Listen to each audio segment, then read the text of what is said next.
مجھے رونا بھی تو آتا نہیں ہائے ندامت سے۔ الحمدللہ رب العالمین والصلاة والسلام علی سید المرسلین، اما بعد فاعوذ باللہ من الشیطان الرجیم، بسم اللہ الرحمن الرحیم۔ الصلاة والسلام علیک یا رسول اللہ وعلی آلک واصحابک یا حبیب اللہ۔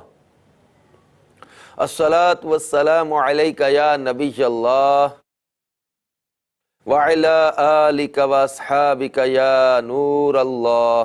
مدنی چینل کے ناظرین، مدنی چینل کے سلسلے ندامت کے آنسو کے ساتھ ایک بار پھر حاضر ہیں۔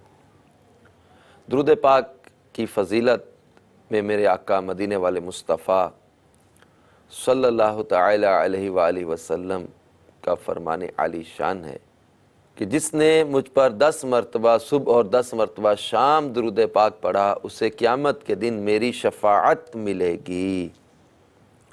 صلو علی الحبیب صلی اللہ تعالی علی محمد وعلی آلہ وصحبہ وبارک وسلم۔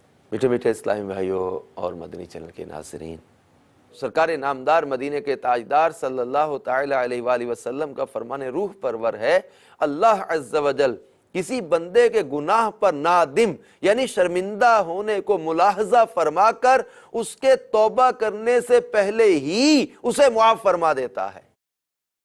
یعنی اس قدر ندامت جو ہے وہ رب کی بارگاہ میں مقبول ہے کہ بندہ نادم ہوا، شرمندہ ہوا، اب اس کی ندامت کو ملاحظہ فرما کر اس کے توبہ کرنے سے پہلے ہی اللہ تعالیٰ اسے معاف فرما دیتا ہے۔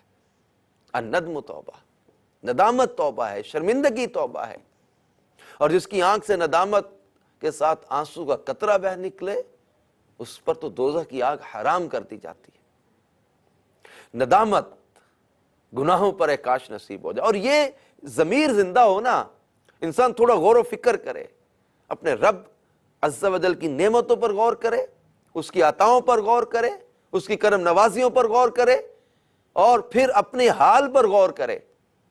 مثلا جیسے نگران شورا ایک بیان میں توجہ دلا رہے تھے کہ بندہ غور تو کرے کہ ان آنکھوں سے رب کی نافرمانی کی، لیکن اس رب نے یہ آنکھیں سلامت رکھی، اس کی رحمت نہیں تو کیا ہے؟ ہم نے ان ہاتھوں سے اللہ تعالیٰ کی نافرمانیاں کی، لیکن اس رب نے ہمارے ہاتھ سلامت رکھے، توڑ نہیں دیے، یہ اس کی رحمت نہیں تو کیا ہے؟ گناہ کرنے کے باوجود اگر کسی کی زبان سلامت ہے تو یہ اس رب کی رحمت ہے۔ گناہ کرنے کے باوجود اس کے پاؤں سلامت ہے، جن پیروں سے چل چل کر یہ بدکاریاں، گناہ، حرام کاریاں کرنے گیا، اس کے باوجود اس کے پیر سلامت ہیں، ٹانگیں سلامت ہیں، اس رب کی رحمت نہیں تو کیا ہے؟ ہمارا جسم، ہمارے اعضاء گناہ کرنے کے باوجود توڑ نہیں دیے گئے، اللہ تبارک و تعالیٰ نے اس پر پکڑ نہیں فرمائی، اس کی رحمت نہیں تو کیا ہے؟ اس نے موقع دیا، اس نے ہمیں توبہ کا موقع دیا، اس نے ہمیں سدھرنے کا موقع دیا، اس نے ہمیں توبہ کرنے کا موقع دیا، اس نے ہمیں اپنی بارگاہ میں جھکنے کا موقع دیا۔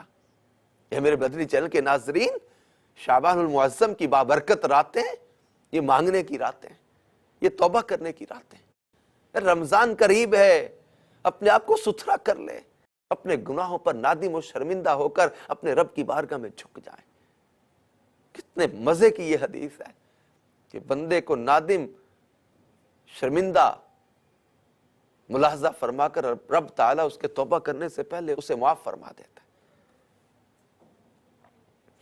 اے کاش ہمیں حقیقی ندامت نصیب ہو جائے۔ اس ضمن میں حضرت سیدنا فاروق اعظم رضی اللہ تعالیٰ عنہ کے دور خلافت کا ایک بڑا ہی اہم واقعہ کتابوں میں منقول ہے۔ مکاشفۃ القلوب میں حجت الاسلام حضرت سیدنا امام محمد غزالی رحمۃ اللہ تعالی علیہ نے اس واقعے کو بیان کیا کہ حضرت سیدنا فاروق اعظم رضی اللہ تعالیٰ عنہ ایک بار مدینہ منورہ کی ایک گلی سے گزر رہے تھے کہ ایک نوجوان سامنے آیا۔ اس نے کپڑوں کے نیچے ایک بوتل چھپا رکھی تھی۔ حضرت سیدنا فاروق اعظم رضی اللہ تعالی عنہ نے پوچھا، اے نوجوان، یہ کپڑوں کے نیچے کیا اٹھا رکھا ہے؟ اس بوتل میں شراب تھی۔ اب نوجوان نے کہا میں پھنس گیا۔ سیدنا فاروق اعظم رضی اللہ تعالیٰ عنہ کو کیا جواب دوں؟ اب اس نے اس میں ندامت محسوس کی، شرمندگی محسوس کی ان کو بتانے میں، کہ میں کیا بتاؤں کہ میرے پاس شراب کی بوتل ہے۔ ایک تو اس کو سزا کا ڈر، ایک پھر کسی بزرگ کے سامنے اپنے گناہ کا اظہار کرتے ہوئے ایک ندامت بھی ہوتی ہے، ایک شرمندگی کا احساس ہوتا ہے کہ میں سیدنا فاروق اعظم نے مجھے دیکھ لیا، میرے پاس شراب ہے۔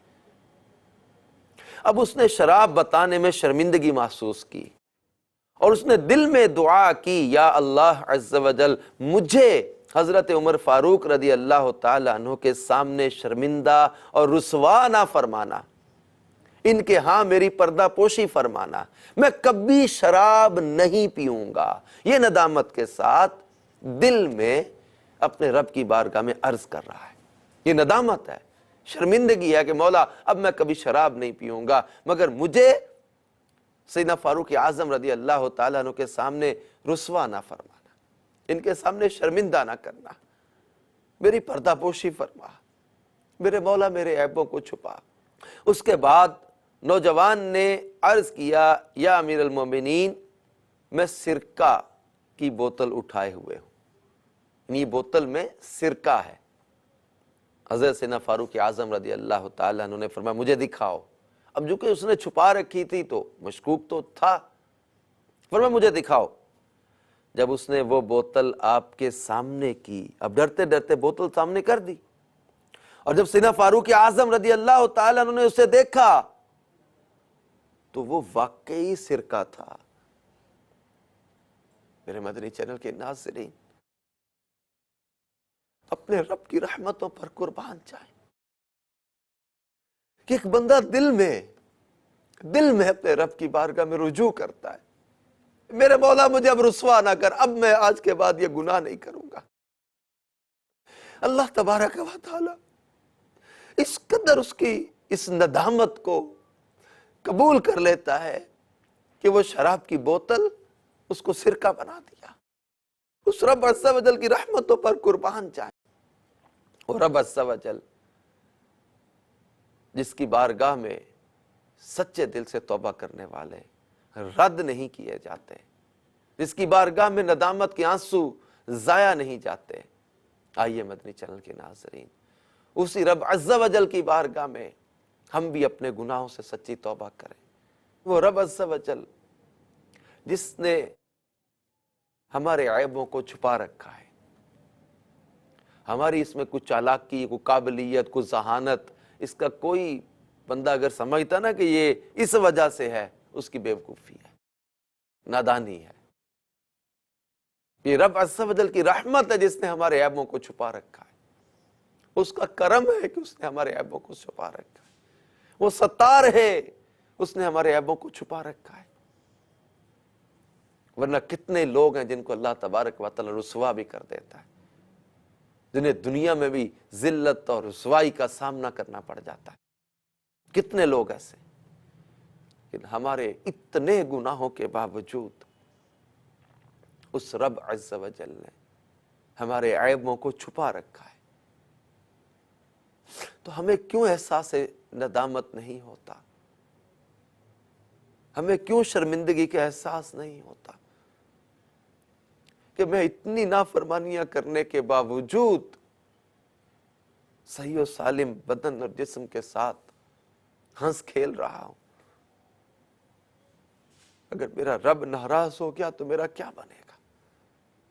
اور اس رحیم و کریم پروردگار سے محبت کیوں نہ کی جائے کہ جو اتنے عیبوں کے باوجود بھی ہماری پردہ پوشی فرما رہا ہے، ہمارے عیبوں کو چھپا رکھا ہے، ہماری برائیوں کو چھپا رکھا ہے۔ اس کی بارگاہ میں رجوع کر لیں۔ دنیا میں بھی اگر کوئی کسی پر احسان کرتا ہے نا تو اس کے احسان بندہ یاد رکھتا ہے کہ ہمارے رب کے تو اتنے احسانات ہیں ہم پر، اتنی کرم نوازیاں، اتنی کرم نوازیاں۔ رواں رواں ہمارا اس کی نعمتوں کو استعمال کر رہا ہے، رواں رواں اس کے احسانات تلے ہے، لیکن اس کے باوجود اگر ہم غور کریں تو رواں رواں ہمارا عیبوں میں بھی ڈوبا ہوا ہے، گناہوں میں ہم نے ڈبو رکھا ہے۔ حقیقی توبہ کر لیں، اللہ تعالیٰ ہمیں حقیقی ندامت عطا فرما دے۔